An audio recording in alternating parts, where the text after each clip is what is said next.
Live from London, it's Plank of the Week with Mike Graham.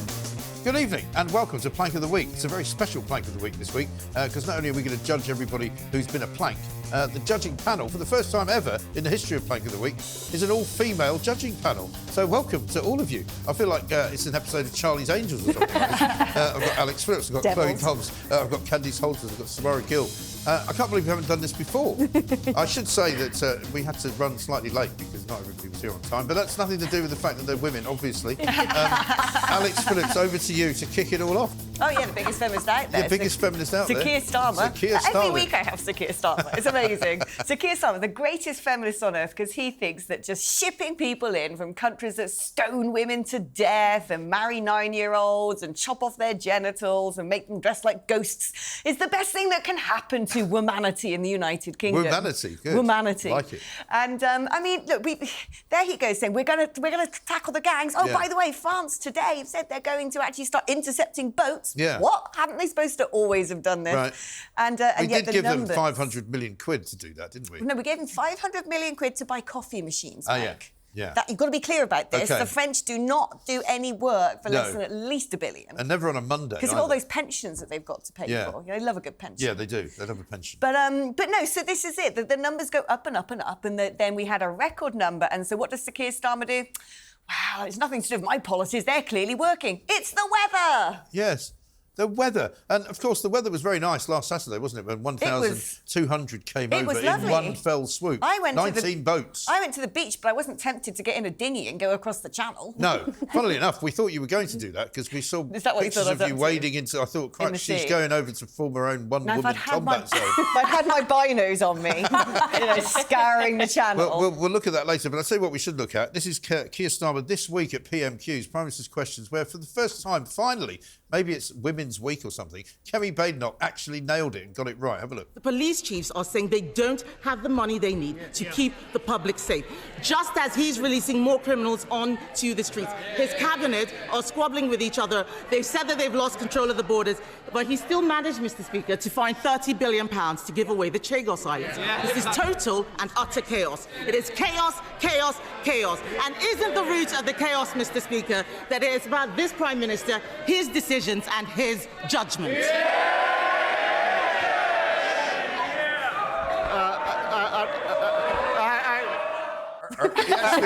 actually now doing an impersonation of me doing him. That's what he sounds like. It was literally his first answer. He looks like a man at sea, to He does, coin doesn't a he? phrase.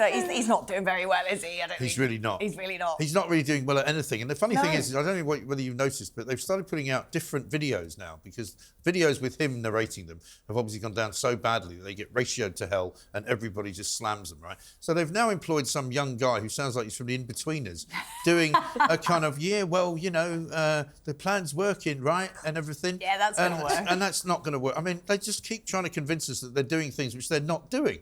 There's so much they could do as well. This is what is so frustrating. There is so much they could do because we have had reports now from the terrorism czar saying people coming across on boats could well be connected to terrorist organisations. We've had the arrest of 3 Iranians who we knew. And the ones who tried to bomb the Israeli embassy. And we knew they came across on small boats. He could declare a national emergency and say this threatens our security, which it does. Right. And then with those powers, if you say this is a national emergency, that way you can contravene all of the international law that he loves so much. Yeah. But they're slaves to that. And look what Donald Trump did this week. He actually banned the importing of people from 12 named countries, including Afghanistan, Yemen, the Sudan, I think the Republic of Congo, Iran. you know, all the country, Eritrea, where we're getting people from every single day. He's just gone, we are now not allowing anybody from those countries into the United States of America. Why can't we do that? If Trump was running this country, I can assure you there wouldn't be a single boat coming across the channel. No, I mean, look not. what he did with Colombia. Yeah. He was able to turn it round in, 12 hours or something? Exactly. And saying, we're not going to take anyone back. And he says, fine, you'll have this tariff. And then you say, oh, no, we'll give you our planes to bring the immigrants back. Keir Starmer is a weak negotiator. He lets the French take take us for absolute fools, and blaming it on the weather, absolute joke. If you look at the stats for last year, May and June last year, when the weather was brilliant,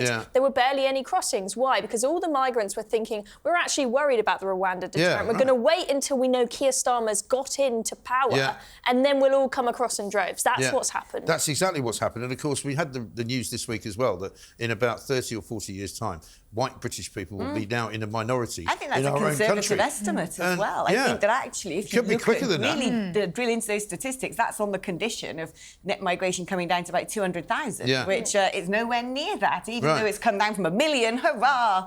You know, it's still hovering around. It's still very, very big. And there's now, I think something like 150,000 people have now come here on boats. Right, the illegals. So the illegals are big enough now to form a city the size of Luton. It's crazy. Not that you'd want another Luton, mind you. Well, they do basically comprise it. But it's changing the fabric of the UK, and it's a very serious issue. And if we think that Labour is going to be the one to smash and fix this crisis, it's not going to happen. They're not going to be the people to do it. So we might as well just sit tight for the next 4 years and just let them invade us. Yeah, absolutely right. And meanwhile, this week we got news of the latest migrant hotel. Here's Keir Starmer unveiling it. There we go. Number 10 Downing Street turned into a travel lodge. Bring your dog if you've got one. Also, the other great one this week was Madame Tussauds came out and said, we're actually not going to bother making a waxwork of Keir Starmer because we don't think he's going to be relevant very soon.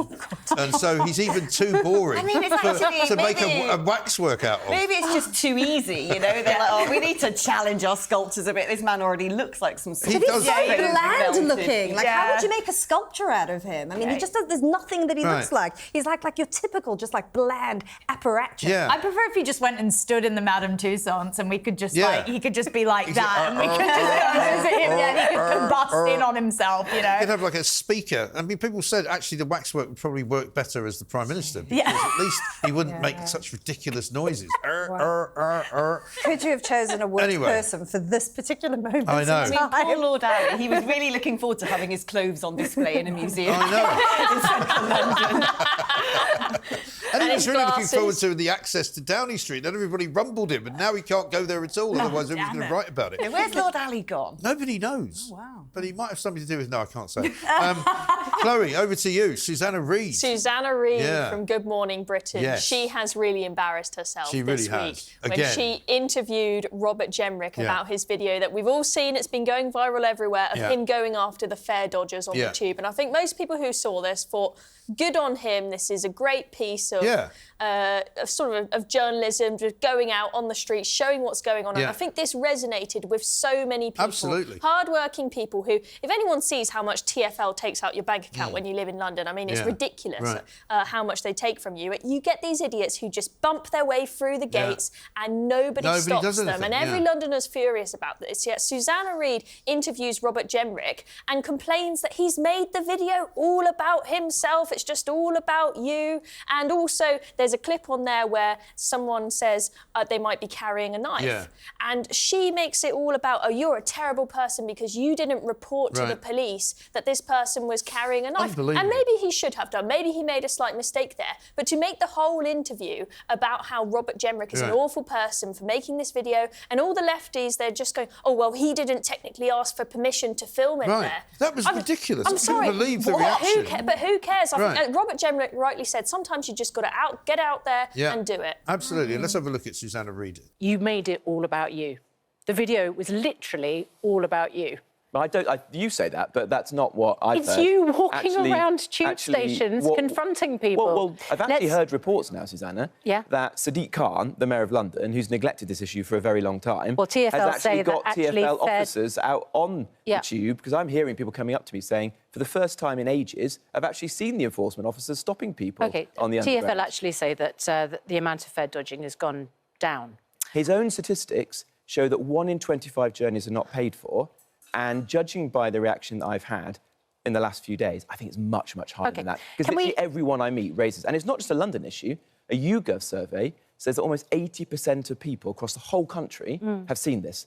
So it's a big national issue. Literally everyone that you meet? Yeah, almost everyone. Literally everyone. I mean, the idea that Ed Balls even has is. permission to operate as a TV presenter is ridiculous. And for Susanna Reid to actually... I mean, this is where journalism has gone to die now at mainstream sort of TV channels, because She believes a statement given to her by the TfL organisation, which is at the very least rampantly overstaffed, wastes billions and billions of pounds every single year, and has ridiculously kind of cosy little deals for people who work there. And she, as a proper journalist, allegedly, used to work for the BBC, takes their word over his word. I mean, she's really... when did you do that? She's really shown herself here to be completely out of touch with normal people living in London. Clearly, she's completely oblivious. She doesn't go on the tube. She's completely oblivious. And this isn't the first time she's shown herself to be out of touch. She recently also went viral for saying, I don't know what you're talking about, in response to Island of Strangers speech that Keir Starmer did. I think London is a thriving multicultural society and there's nothing wrong with it. Crime? What crime? I mean, what planet is this? Just go on the tube, Susanna. You'll find out that's not the case. I mean, it's really nice in West London where she lives, you know, where all the houses cost about 6 million quid, you know, and there isn't much crime, funnily enough. She's a tick box journalist. Anyway, we decided to give Robert Jenrick a little go here at Talk, and here's what he had to say. I was out there trying to raise the alarm about what was going on, the fact that Sadiq Khan was doing nothing, and it's the fault of the person who's actually raising the issue, not the people who are dodging their fares, not the people who are, you know, rude or obnoxious, or even the bloke who threatened me with a knife. It's all me. So it did say something about a small section of the left-wing media that they won't call out law breaking, they don't call out, you know, criminality. They want to find excuses for this. It's true. They like criminality because it's all multicultural. It's great, isn't it? You know, it's all part of their culture. So when people come here and commit crime, we shouldn't arrest them. We should have a go at the politicians, the right-wing bigoted scum. That's what we should do. He's been very shrewd, Robert Jenrick. He's picked up on these issues that everyone talks about, but no one in politics is recognising. Just like how the degradation of public life. You know, travelling on the tube now, the prices have gone up and the experience has gotten so much worse. Yes, it has. And the trains are less frequent. They're more likely to be delayed. You know, they're dirtier. There's nobody controlling what the behaviour of people is on them. It's absolutely ridiculous. And also, just to talk about the out-of-touch, you know, kind of people of this country, the elites, if you like. What about when Sarah Pochin made the incredible decision to ask the most horrendous question ever asked in the whole history of the House of Commons, you know. And the gasp when she said, you know, are you going to ban the burqa? And it was like, no! She said the B word in the House of Commons. The only explanation I've got for this, given that most Muslim countries ban it, given that most European countries, including, you know, our good friends France, given that it is an oppression of women, it is really bad for women's health. But given all of those things, the fact he said, I don't want to go down this avenue, is probably because he's planning to skip out the country in one at some point when it gets a bit freezing. He's probably got one hanging up. Maybe Lord Ali's making one for him. You know, it's the burqa you ordered, sir. Acel's burqa. Anyway, Candice, over to you. This is going really well. This is the best plank of the week ever already, I think. Good. Extra. Come on. So Greta Thunberg and her ship of fools. So basically, I mean, this woman's flotilla of plankery. Yes. So her narcissistic entitlement has just grown to such monstrous proportions that she's now sailing into a war zone. She's actually sailing into a war zone with a bunch of desperate actors, ageing hippies and fringe leftists. Yes. And they're all drinking cocktails on board and playing guitar. And she really thinks she's about to block. And flying the Palestinian flag, of course, which you have to do. So they think they're going to actually break a military blockade. But they don't really, do they? I mean, this is all just a big publicity No, what they're stunt. hoping for is that they get turned around by those nasty, horrible people in the IDF from Israel. You know, that's what they're really hoping for. Let's have a look at Greta on board the Freedom Flotilla. I am currently standing on the Madeleine, the ship that on Sunday, June 1st, will attempt to again sail towards Gaza and to try to break the siege. That is why we have to keep trying everything we can, even if the odds are against us. And of course, they're going to break the siege of Gaza. They haven't mentioned the hostages who are currently still being held by Hamas. When they've broken the siege, what are they going to do? She's planning to hand out Just Stop Oil stickers. Which as I said on Twitter this week, you know, climate change is so last year. We've just got to do something new. I know. Let's go to Gaza. I'd love to see to arrive in Gaza and try and talk to one of the Hamas officials as a woman. Yeah, right. With that. They'll be like, who are you? First of all, we can't really identify your gender with that haircut. But anyway, let's, no, sorry, also, we don't need as somebody pointed girl. out, the ship isn't actually that big, so they've only really got enough supplies for about 12 people. So if there really is a famine, which we get told there is every single week, it doesn't seem to ever actually happen, but they haven't got any aid, even though they're getting aid, even though Hamas takes it all away from them. You know, they've only got room for enough food to feed about 12 people. Right. You know, so what the hell do they think they're doing? That's not an old-fashioned sailing boat using wind power. No, either. I'm sure it's got an engine, because all sailing boats do anyway. Well, exactly. They won't be just sailing all the way there. It's got petrol in it. Her favourite fossil fuel in there to get to Gaza. You'll be pleased to know that there's an idea that some of the Hollywood studios have come up with, and they're going to make a film out of it. Have a look. Satanic. I mean, also, she doesn't realise that if she rocks up on the shores of Gaza wearing those hot pants and a little top like that, yes. But it's okay because she's got a keffiyeh scarf on. Yeah. This girl is so deluded that she thinks that she can rock up with a keffiyeh scarf on and bring about world peace. I mean, I cannot wait to see what Hamas think of her. Are they going to put her in captivity, or are they going to use her as a mouthpiece and send videos of her making speeches to the West to show how great Hamas are? Look, we allow women to wear hot pants in Gaza bandanas and an AK-47 to make the picture complete. But it says, coming soon, Satanic, starring Greta Iceberg and Leonardo DiCapitito. Which is rather good. I think, what else have we got? Oh, yeah, here's a bit of Greenpeace stealing the Macron, talking of waxwork, stealing the Macron waxwork in Paris. Why Greenpeace stealing a waxwork? What is that all about? Why do they want that thing? Well, like the wax is like made of oil, I guess, right? Oh, is that right? Although, something like that. I thought it was made of wax. I would totally have that in my house and put a little sort of drinks tray in. Do you remember last week? A little black eye on the... slapping Madame. Remember last week we were talking about the fake hand? That looks like, one of those, that Mrs. Macron has a fake hand that she sort of hits him with. Maybe that's why. They're obtaining it for Brigitte so she can bash it up like a voodoo doll. Absolutely right. Samara, over to you. The BBC. Yes, the BBC. Well, Caroline Levitt, she's a proper hero. She's the White House press secretary. It's funny how Trump is always accused of being anti-DEI. He hires women left, right and centre. Susie Wiles is the chief of staff. He's very good at that. And she's just been basically championing his cause and doing a fantastic job. Yeah. And today, or not today, a couple of days ago, she went after the BBC. Yeah. This was so refreshing. I don't know if we've got the clip. We have got the clip. Let's have a look. Yeah. Some in the media, we don't take the word of Hamas with total truth. We like to look into it when they speak, unlike the BBC, who had multiple headlines. They wrote, Israeli tank kills 26, Israeli tank kills 21, Israeli gunfire kills 31, Red Cross says 21 people were killed in an aid incident, and then, oh wait, they had to correct and take down their entire story, saying we reviewed the footage and couldn't find any evidence of anything.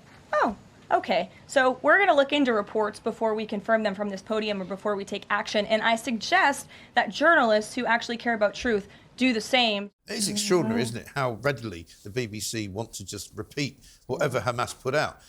50,000 people have been killed. That's what they say. They don't say it's been reported by Hamas. And when they were reporting that story, what they didn't say was that the IDF actually have denied it.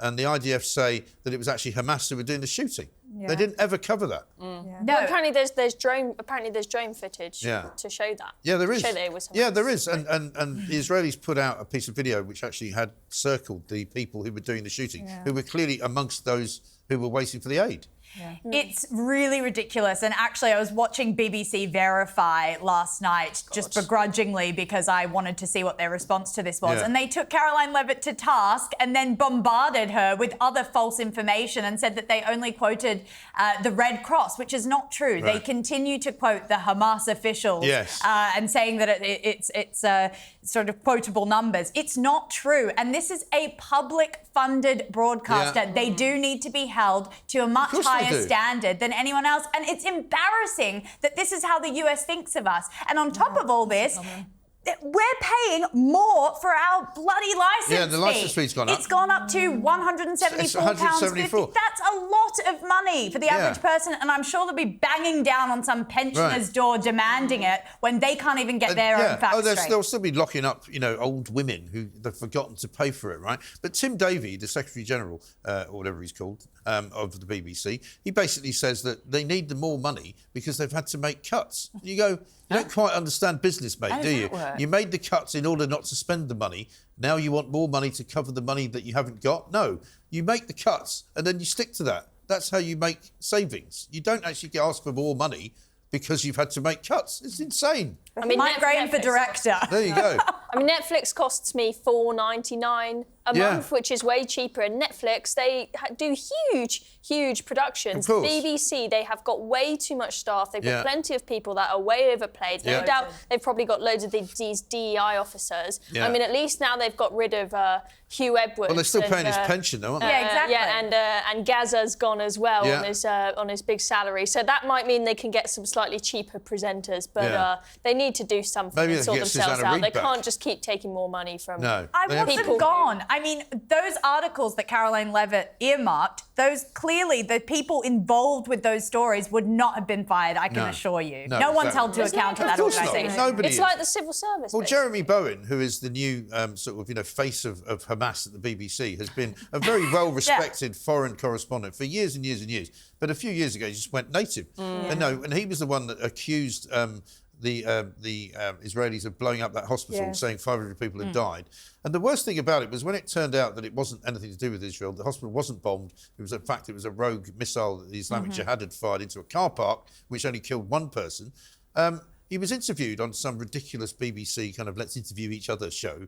And he was asked, do you regret that, saying that had happened when it hadn't? He said, no, I don't regret it because of the way that things are happening there. So he doesn't even care that he got it wrong. No, correct. But as long as it fits their narrative. Yeah. But the amount of time it takes for the IDF to investigate whatever's going on, and then the story just spreads like wildfire. I mean, there was one the other day that said 14,000 babies were going to die in 48 hours. I mean, which is patently ridiculous. Yeah, of course. But I mean, everyone was sharing that. So it's getting pretty bad now. People and it's turbocharging anti-Semitism. No one presents the solution. How about you release the hostages and then the babies won't starve to death? It's pretty simple. It is pretty straightforward. No one discusses this. Well, have a look at, this is Channel 4, which is not much better, by the way. Christian Gura-Murti was interviewing an Israeli spokesman called David Mensa. Sometimes, Christian, you actually advocate for Hamas, and I must say it's bizarre. No, that's offensive, David. And you really shouldn't say things like that. It is offensive to Israel. It's just attacking the media. It is offensive to Israel. It's a talking point, and it just shows you're avoiding the question. No, because it's double standards, Krishnan. That's what you're guilty of. Different rules apply to Israel. Is it because we're Jewish? Well, you don't ask that question to the BBC because you never know. He's great, by the way. So, a rather strong start. We've already got 4 very, very good nominations. Coming up, we're going to go to Scotland, north of the border. There's been a lot of stuff going on up there and a very bizarre story about a benefits chief as well. This is Plank of the Week.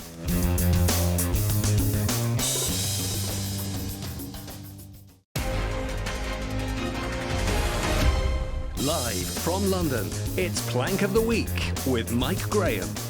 Welcome back to Plank of the Week, the first all-woman panel Plank of the Week, has to be said. It's all going very well so far. Nobody's arguing that much, which is really interesting, actually, because you're not arguing with each other as much as you argue with the blokes. So, or do they argue with you? With us. I don't know. Anyway, it's my turn. Police Scotland came out with some bizarre stuff this week. They apparently decided that they were going to give some gender kind of instructions to their officers who go out and about every day trying to figure out what's going on. And they basically accused gender-critical feminists of being like Nazis. First of all, I don't know why they're even talking about gender-critical feminists, but they put a document out internally which basically said that gender binary beliefs are ridiculous, and the only other people that believe there are 2 genders are Nazi racial policies. And somehow they managed to draw the conclusion that therefore we shouldn't do it. It said, right now, this is a quote, some 88 years later, the gender critical movement has a strong voice and presence, and it's an echo of how past hostilities arose. Oh, yeah, the in only Nazi other people. Germany, right? The document also asked whether the strength of gender critics who argue there are only 2 genders meant we have failed to understand the lessons we should have collectively learned from our shared history. Oh, I remember now of World War II in colour. The central pillar of the Third Reich was that there were only two genders. Yes. And I remember now. I'm pretty sure there's a whole chapter in Mein Kampf about it. And everyone who went to fight the Nazis were all cross-dressing and waving rainbow flags. Because they knew it would upset them. Yeah, that was right. You know. But doodle bug these people. They only think there's two genders. Apparently, this particular document was posted on a divisional notice board during Trans History Week last month, aiming to celebrate the history of gender-diverse people, including trans, non-binary and intersex people. I don't know what's going on in the police in Scotland. I mean, are they actually doing any policing? No. I mean, or are they just trying to identify what sex you are or what gender you might be? Oh, my God. I mean, let me just... I see the logic. The logic here is clearly, in Nazi Germany, people believed there were only two genders. Yeah. Therefore, if you live in 2025 and you believe there are only two genders, you must be a Nazi. Yes. I mean, has nobody ever taught these guys correlation does not imply causation? Also, so did Churchill. Yeah. Churchill thought there were two genders. Try and be a transgender person in front of him. He'd tell you to get out of his bath. Right. Also, I'm pretty sure, you know, Hamas probably think there's only two genders. You know, does that make them Nazis? You can do this all over the world. I would love to see the Quiz for Palestine not go on that flotilla with Greta and arrive in Gaza. Apparently, but this is not the first time they've made these kinds of idiotic decisions. Apparently, last September, the force had to reverse a policy after it was being complained about, where rapists could self-identify as female if it fostered a strong sense of belonging. I hate that word, foster.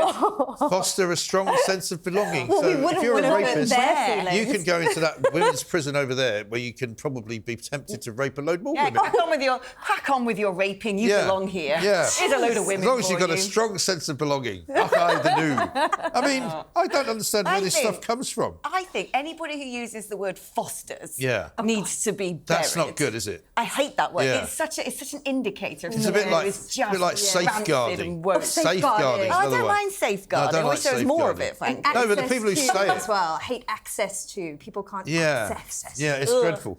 Anyway, apparently Police Scotland have been so upset that this story got out that they pulled the bulletin now off the wall. And they've said they're going to review their guidance on transgender. I wonder if they're adhering to the Supreme Court ruling when it comes to their leaders. Well, interesting you say that, because presumably they're not, because the Supreme Court ruling pretty much says there's only two genders, isn't it? Yeah. And, what has the law got anything to do with the police? Yeah. The NHS break it every day. They don't care. They're telling women that, what's biology got to do with the NHS? Yeah, absolutely ridiculous. Dr. Lucy Hunter-Blackburn of policy analyst Murray Blackburn Mackenzie said, "It is welcome that Police Scotland have now recognised this is unacceptable language, but it should be a wake-up call about the culture around sex and gender in the force. The Supreme Court's clarification of the law offers an opportunity for leadership to break with the past. They need to take it." I mean, I don't understand how hard this is for people to understand that, you know, even if you didn't see what was in front of you and you couldn't actually tell what it is, somebody's now told you in a law court that's what it is. So just adhere to it, don't you? Yeah. Oh, it should be so easy, shouldn't it? It really should. They won't accept it. There's still these trans rights activists. They're still protesting constantly, even though it's been, over a month since the Supreme Court ruling? Well, because what would they do if they didn't have anything to protest about? I mean, they'd have to get on a flotilla, This wouldn't is they? it. Ever since we've reached peak woke and we're sort of climbing down the other side, all these people with the DEI jobs don't know what to do anymore. Yeah, they don't. I wonder what they're going to come up with next. How about just fire them then? Over to you, Alex. The Scottish Herald versus Nigel Farage. I loved this press conference. I thought this was absolutely golden, because it's not very often you get a party leader who just turn and go, "No, this is what's happened. You're messing us around. I'm going to call you out." And this is Nigel Farage, who'd gone up to help Reform UK fight a by-election in Scotland. And they had given a location of where they planned to be that day to only a few journalists, because having worked with Nigel and having sort of been part of these sorts of operations, the security has to be so tight. It does. He's one of the only politicians who gets actively attacked. So the security has to be so tight, which means you don't put it in a public bulletin or let it be known outside of a very tight circle of people where you are going to be. And so lo and behold, he turns up in the location, and guess what? It is riddled with Antifa. Not only is it riddled with all these leftist activists, The newspaper had a reporter inside to cover the event and one ready outside to cover the protests. The protests, which Lord knows how they were organised, unless somebody had told them that's where Nigel was going to be. Unless, of course, these protesters are all psychics. Yes, they just got lucky. They just got lucky. Yeah. They went, in all of Scotland, I reckon it's going to be here at this exact time. Yeah, I know. Well, let's have a look at what Nigel Farage had to say. It seems that you're involved with this group of protesters outside. No. Well, it's funny, isn't it, that you come and your newspaper also manages to have another one of your correspondents as a protest correspondent. So you knew more about this than we did. That's not true at all, Nigel. Sorry. Really? Absolutely not. So we have two reporters in Aberdeen. Come on now. And they're both here. Very good. I've got two reporters going to Hamilton to see as well. So much money and so many staff. It must be remarkable. Do carry on. You know when someone's lying when it sounds like they've just sucked a balloon full of helium? Yeah. Really, Nigel? I didn't know I got that. Come on. Yeah, Okay. it is pathetic, isn't it? But also the general. I mean, I saw at some point or other there were some protesters broadcasting from a sort of one of those boom boxes. I'm making plans for Nigel by XTC into a doorway that they thought was going to somehow disrupt the Reform press conference. You're going, what sort of world do you... Can I tell you a little game we once played at a UKIP conference back in the day? Yeah. So this was sort of peak Michael Crick period, where he was always running around trying to cause trouble, popping up anywhere saying, why aren't there black people on your manifesto? You know, sort of things like that, sort of typical trolling journalism. And so we thought we'd just want to play a game with Michael Crick. So we messaged Michael Crick and said, right, for your accreditation, you've got to go to this particular desk in the sports centre. So he goes there, and there was someone waiting saying, you're actually now on a different accredited list because you're going to have extra access. So now you have to go over here to this address. And then there was someone waiting there to say to Michael Crick, we've now changed that venue. Yeah. So we just sort of laid him a treasure hunt. That's brilliant. And it's their own fault for causing so many problems. I mean, just cover the story. Try not to be an activist. Ask questions and let people answer them. It's really not difficult. Yeah. You've been in the news a bit this week, though, Alex. Again. We're going to have a look at... Again? Well, I'm not normally in the news. Well, you quite often go viral with some of the things you say and some of the things that you do. I will like COVID. Yeah. Now, you didn't go viral this week, but you went into the sea. Yeah, so we thought everybody should have a look. And this is you getting baptised. Yeah. And I was rather touched. I didn't realise that you had become, quite so Christian in the last few years. But I heard you talking to Kevin about it. Yeah, I've been churching up for a good 4 years now. You always feel like a bit of a fraud going into church going, I haven't actually done the thing yet. I haven't actually sort of done the baptism stuff. Because I wasn't christened or wasn't sort of brought up Christian. But no, it's great. Yeah. Really good. So do you feel no more migrant holy boats now? either. Do you feel more... Yeah, no migrant boats. I'll tell you what's really cool, though. So the way it kind of works with a baptism is the vicar there actually sort of blesses the water that you then get in. Okay. So he had to bless the water and then baptise me. That meant for a brief period of time, the whole of the English Channel was blessed. And anyone who fell into it would have been covered in the glory of God. It wasn't so many people crossed at the weekend. Was it because of you? Oh, maybe the water was blessed by the vicar. So they all made it. This was Monday. Yeah, it was after the 1200, the feeding of the 1200 thing. Yeah, there we go. The Second World Riot. Chloe. I love the fact he put on his full robes, though. That was pretty solid. I'm in gym kit. My brother's wife's in a wetsuit. And he's like, no, I'm going to do it properly. Get him in all in. It's pretty cold this time of year as well. It was all right, to be honest. You said it didn't seem cold, but, Right. Alex is tough. She is tough. I go down with the dog. Even the dog doesn't go in. Chloe, over to you with Sarah Morris. Yes, we're talking about a woman who has been a complete fraudster, getting benefits for her multiple sclerosis. And she claimed on her form to get this, I think, over $2,000 a month in PIP payments. She claimed that she was so unwell that she couldn't even stand at the cooker and cook her meals. She's so unbalanced that she needs to be assisted to get out of the bathtub. Yeah. But if you go on her Facebook page, you actually see that she's a keen runner. She's part of this group of marathoners. She's running all these 10K races all the time and whatnot. And she got caught. Right. And so these people think they're not going to get caught. Why put it on Facebook, for heaven's sake? I guess they think that the council who do the form, that they're not actually going to see it, but she did get caught out. Is that her quite running? rightly, and so she's been put behind bars. Yes, you can see that she looks a lot less happy in the left-hand photo when she's having to face the music of being a complete fraudster, taking taxpayers' money. The problem is she probably spent it all on new running shoes. We probably won't get the money back, right? Because that never happens. You never get the money back. I don't know. I mean, apparently she was paid $20,000 extra than she Right. should have been paid. Yeah. I don't know if she'll have to pay that back. But she'll be costing us even more money with us paying to keep her behind bars, Yes. right? So the taxpayer's losing out either way. I know. I think this is such a retro story. I remember the good old days about 10 years ago when every single day in the newspaper there was a benefits cheat. Yeah. Here's Jeff pretending to walk with a Zimmer Yeah, frame. right. Here he is doing a charity Right. skydive. It was like such a sort of mid-noughties It was. thing. Oh, wasn't it? yeah. Nowadays, Nowadays, remember it's the one with the family of 10 who had the mansion in Kensington? Yes, I do remember that. The best one. Yeah, well, that was why they brought in the two-child cap originally, because that was why there's an awful lot of, particularly people that were coming here from overseas, shall we say, who would have loads and loads of kids, and because they were on the council house list, priority-wise, they would have to live in a mansion. Because they'd go, well, we've got 8 kids, so you've given them a 10-bedroom house somewhere in Kensington. I mean, could you imagine benefits cheats? They used to do like programmes on this and all this. And now it'd be like, let's go down to Bulgaria where Slobodan is processing all of the forms. Yeah, exactly right. How much have you made this week, Slobodan? Well, I think actually about, £500 billion. We're a benefits nation. Like, there are no special cases anymore. It's just every second person off the street, genuinely. Yeah. So, I mean, where would you even start? Incredible stuff. We've got more to do. Coming up, we're going to be talking about, that woman, Meghan. Apparently, there's some video emerged this week, which we want you to have a very close look at. Also, our favourite London mayor is up for plank as well.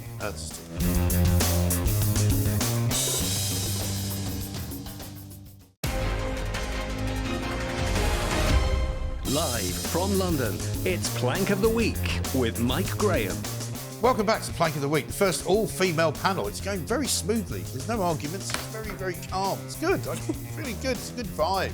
Very nice indeed. Candice, over to you. Sadiq Khan. Oh, the charming, the beloved Sadiq Khan. So this week, he's been laying into Robert Jenrick. So he doesn't like the video that Robert Jenrick made about fare dodgers. Oh, yeah. Because we all know that London is just wonderful these days. Of course. So he got a bit personal with Robert Jenrick and he called him Mr Ozempic, which a lot of people thought actually makes him sound a little bit rattled. It does. Because I don't think Sadiq Khan's got much to brag about.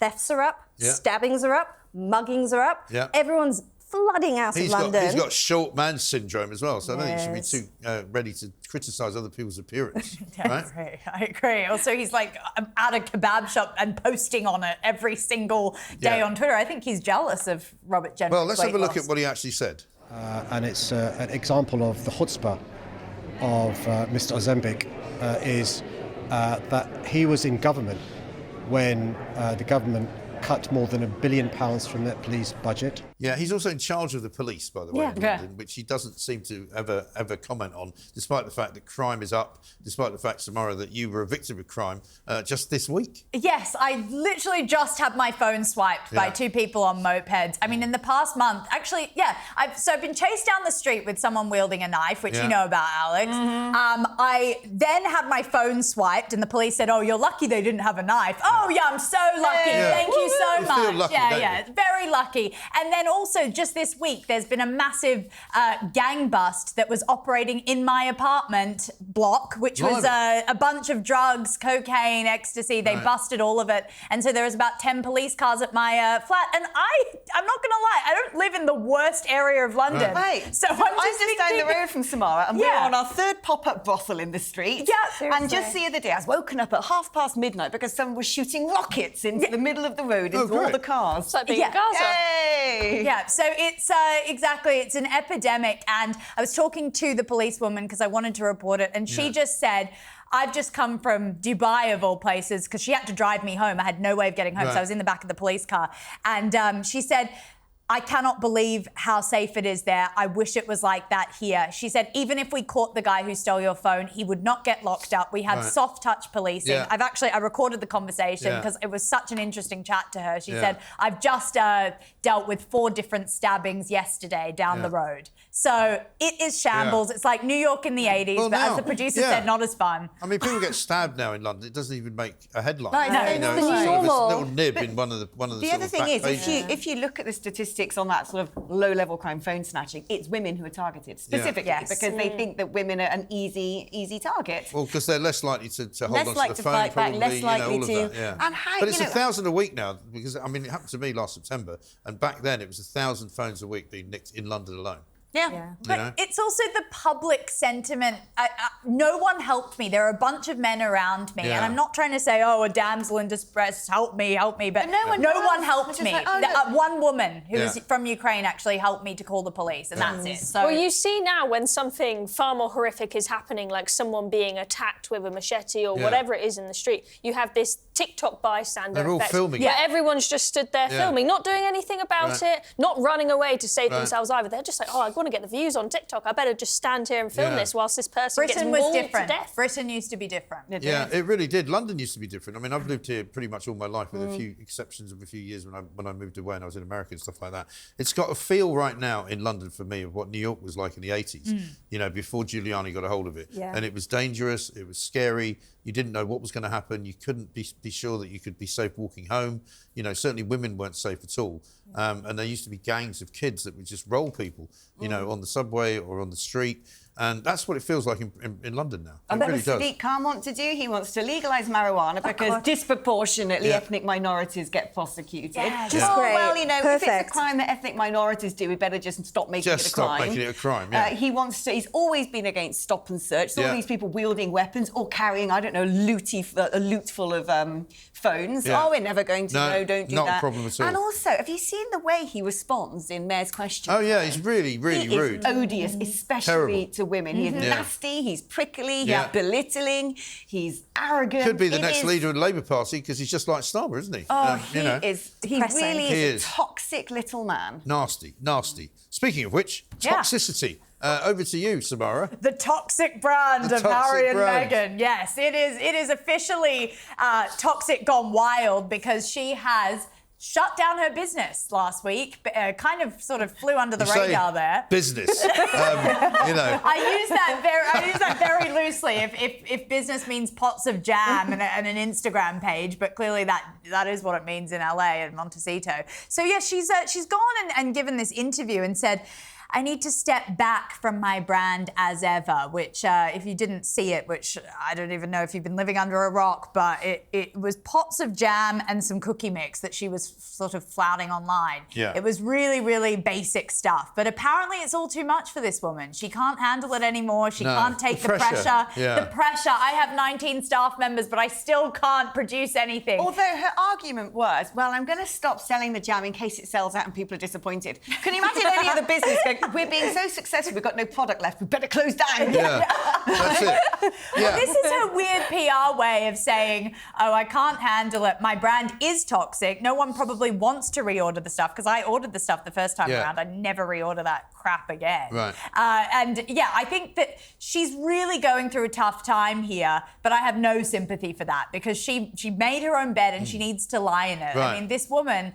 cannot do anything to save her life. She had American Riviera Orchard, that shut down. Now it's as ever. Yeah. That's had its final nail in the coffin. Yeah. I don't know where to from here. Here's what you do next. Now, here's what you do next, because we're going to run out of time in a second. We've got to play this video, because this came out this week to celebrate, supposedly, the 4th birthday of their daughter, Lilibet. And this is when she was apparently pregnant.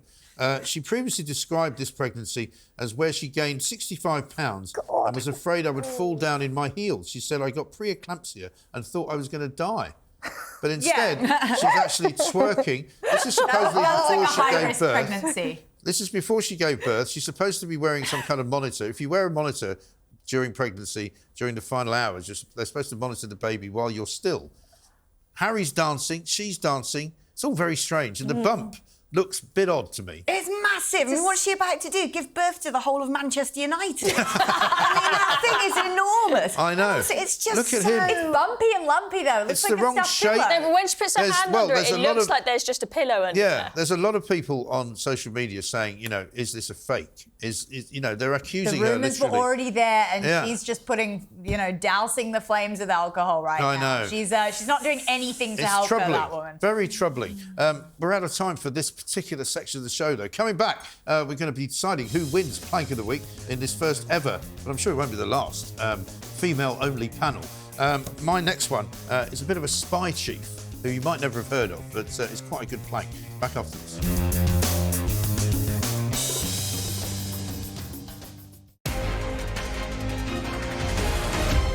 Live from London, it's Plank of the Week with Mike Graham. Welcome back to Plank of the Week. So, one final nomination before we actually go to decide who's going to win. And I don't know who's going to win because there's so many good ones this week. Richard Moore. You might not have heard of this guy. He's the head of MI6, apparently. And you know that big building in Vauxhall that they blew up in Skyfall? You know, the one where, you know, what's the name? Coming over the bridge in a car and suddenly that big building blows up. That is genuinely MI6's headquarters, right? But it's called Pride Month now at the MI6 organisation. And they said, and to stand in solidarity with our LGBTQ plus followers, MI6 is proudly flying the Pride flag for the whole month of June in Vauxhall Cross, which is the name of the place where they are. Your sexual orientation is no bar to you working and thriving at MI6. Yep. Hashtag Pride 2025. He's got pronouns in his bio. He has. It's he, him in his Twitter bio. He, him. He's running MI6. You know, I don't care who's in MI6 as long as they're good spies. I certainly don't think you need to fly an LGBTQ plus flag, do you? I mean, actually, I can see how the whole idea of, you know, having special pronouns and dressing up as something you're not is quite useful for a secret agent. Do you know what I mean? If you're going to be she, her, maybe. You could be like... Do you know that guy that locked himself in the bag? Who also was an MI6 agent? No, I do, yeah. The guy in Pimlico. Or he might have been MI5. Well, did he lock himself in the bag? Well, that's the great mystery. Yeah, But they found him inside a blocked bag. He'd been locked from the outside. There was no with the central heating turned right up. Nobody had broken into the flat at all. There was no sign of anybody leaving the flat. There was no sign of anybody leaving the building. And everybody thinks something weird was afoot. Oh, yeah. Something weird was... Well, come on, if you find somebody who's locked in a bag dead, something weird's afoot. Yeah, that's true. Maybe you'd be a good spy. I think I'd be Maybe brilliant, you'd be a good spy. Yeah, but nobody can work out whether he did it to himself, though, is what I mean. No, I know, but I thought the last or was it the Russians? Was actually as the Russians, or maybe even like the Israelis or something. I can't remember. Where, yeah. There was a lot of weird allegations. It's interesting. Yeah, but a lot of people obviously took great exception to it and said, "What on earth is whether you're gay or not got anything to do with being an MI6? Surely, as long as you're a good spy, it doesn't really matter." I was just thinking if Greta and her chums managed to get on their flotilla to Gaza before the end of June, maybe they can enjoy some of the Pride Month celebrations that they're having in Gaza. That would be nice. I'm sure they've got a huge show on. Maybe they've changed the Palestine flag to an LGBT plus flag. Yeah. That'd be fine. They'll be thrilled. Yeah, Shall we choose who's going to win then? Because I think it's got to be between. Greta Thunberg's got to be in there. Oh, it's really good. It's got to be. BBC good as well. Keir Starmer. I think we did him the last 2 weeks. Yeah. He was the last 2 weeks. My sense is it should be Greta. Got to be Greta. Do you think? Because she is definitely a plank of the week. I mean, unfortunately for her as well, the IDF have said that they might have to storm the ship if it gets too close. And the last time they did that, they killed 9 people. So let's hope that doesn't happen. I really need to bite my tongue right now. Because obviously that would ruin this show. But anyway, Greta Thunberg for the moment. Plank of the week. Thank you so much to Alex. Thank you to Chloe. Thank you to Candice. Thank you to Samara. What a brilliant idea this was. I'm glad it was my idea. Chuck had nothing to do with it at all. Thank you very much indeed. We'll see you next time for more plankery.